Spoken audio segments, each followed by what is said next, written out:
Okay, it's Mr. Bevan back again. I think this is the fourth of our presentations that look at the causes or the backgrounds of the American Revolution. But today our focus is going to be that word revolution.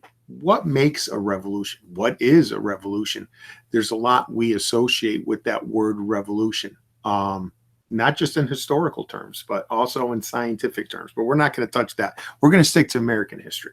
So let's get our lesson slideshow so we can see what is in store for today, focusing on our topic, what is a revolution?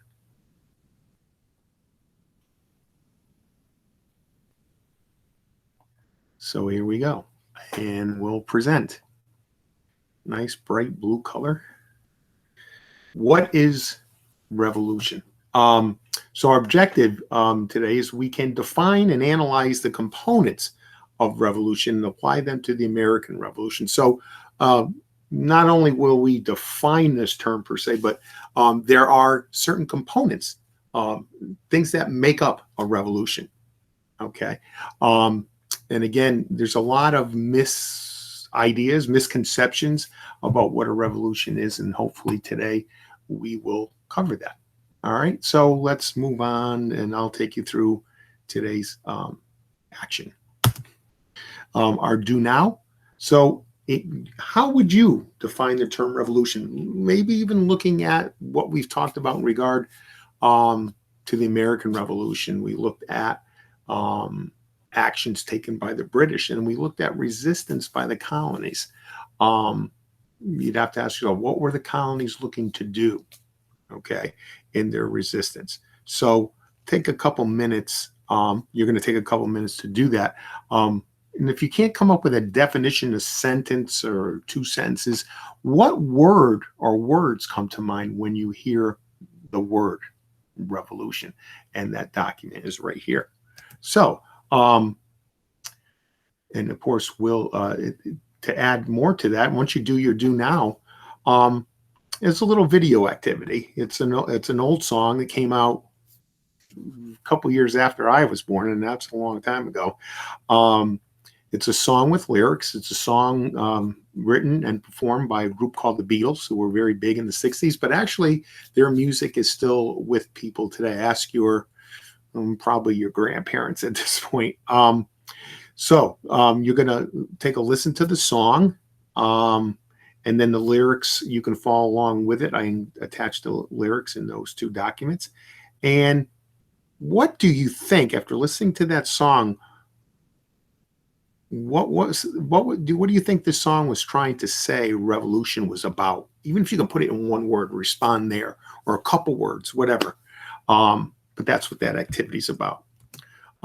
So after we do all this, we hope to define the term revolution. Everybody write down a term, write down a definition, sorry. And then maybe we'll come up with one as a class. But that's what you'll do here. Now, in looking at the word revolution, there are people throughout history, even modern times, that are looked at as people who have led revolutionary movements, people who are labeled, well, revolutionary.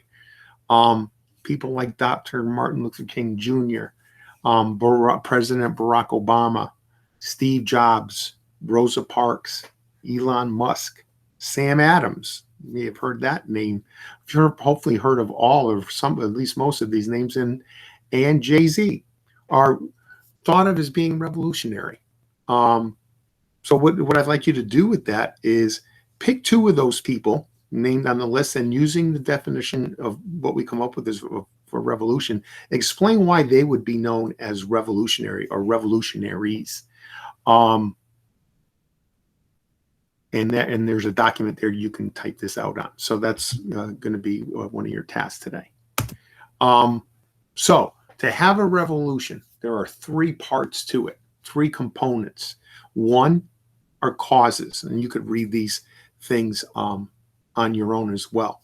So one are causes, two are symptoms, and the key word of symptoms, as it says there, are reactions by people, showing that there could be signs of trouble or calling out for something that has to change.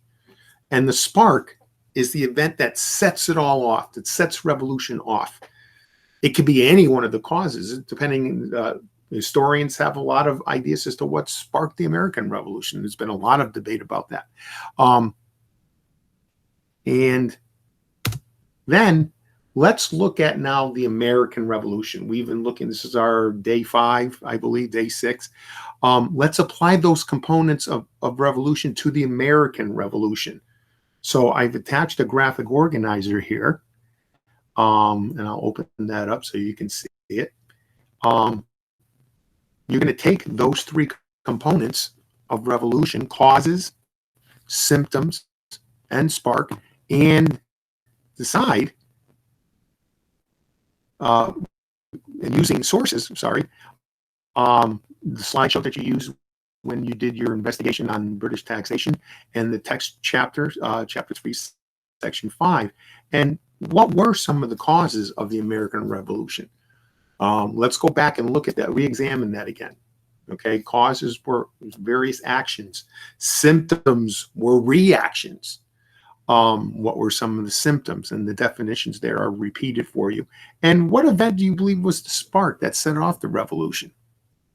To kind of enhance that idea a little bit, I attached a video clip from a movie that I saw when I was your age called Johnny Tremaine. It's just kind of it's a historical fiction that it's actors playing the roles of different people you may have read about already.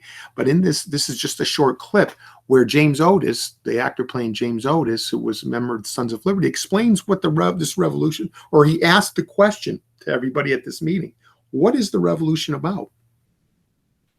He uses a word that will explain, maybe this is going to be the spark to it. And there's just really 2 short questions there. What do you think James Otis says is the reason for the revolution? And what is he saying the spark's going to be? What's going to set it off? What's going to happen between the British and the colonies that will set this whole thing off into revolution? So that's what you're going to be taking a look at today as we go back to the slideshow. And our last topic, and this is, maybe you could do this for homework, or if you have time today, but revolution today. Revolutionary movements, and I talked about this a couple of days ago. It's happening today. There are people who are looking to, or who are fighting to change something. So this video clip deals with the history of what we know as the Black Lives Matter movement. But in a sense, it has become revolutionary. And you're just asked a couple of reflection questions. How has it become a revolution? And what have you seen, not just around the country, but right here in Manchester, in our own backyard, that has shown that this has been a revolutionary movement? And you could use the next slide for your response to write that all there. So that takes us through the revolution, as it were. And now we look at the components to it. And again, emphasize the idea. Hopefully you've learned a couple things, or learn a couple things. Revolutions aren't necessarily going to be violent. Okay. But there's, again, that key word, hopefully you'll learn today, as to what makes a revolution. What is a revolution? There's one big word that kind of summarizes it all up. All right. So that concludes today's presentation. You can move on to your activities. And if you have questions, forward them any way possible, raising your hand or forming questions in the comment section of Google Classroom. All right. And we'll go back to our meet. Thanks out of that. There I am. and as I said, you can get started today and see where it leads us into tomorrow.